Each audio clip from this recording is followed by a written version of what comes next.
আমি এখন ইসলামী শিক্ষা আমার মায়ের কাছে, আমার গ্রামের মানুষের কাছ থেকে, আমার দাদাজির লেখা বিভিন্ন বই থেকে এবং বর্তমানে সোশ্যাল মিডিয়া থেকে আমি শিক্ষা গ্রহণ করি।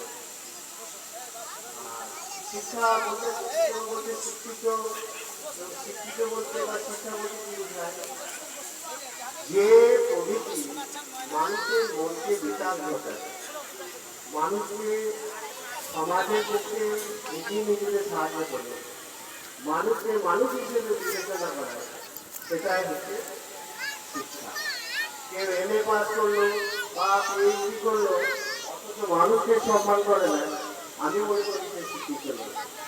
যার মধ্যে প্রথাগত শিক্ষা নেই, কিন্তু যে মানুষ অন্য মানুষকে দেখে সম্মান দেয়, গুরুজনদেরকে কথা শুনে তাদেরকে যথাযথভাবে আপ্যায়ন করে সম্মান দেয়, সেটাই শিক্ষিত।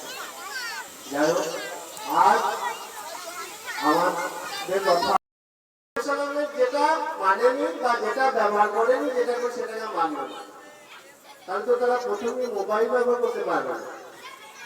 পারবে? নবী সালাম কি মোবাইল ব্যবহার করেছিলেন? করেননি। বর্তমানে আমরা যদি মোবাইল খাচ্ছি, তাহলে কি সেটা বেদা? আমার প্রশ্ন এটা। আমি সমস্ত নবীপ্রেমিক মানুষদের কাছে উদ্দেশ্য করবো, বিশেষ করে যাদের ছেলে মেয়ে বাড়িতে রয়েছে তাদের কাছে, প্রত্যেকে উচিত কমপক্ষে প্রত্যেক দিন না হলেও সপ্তাহে, মাসে, যে কোনো একটা সময়ে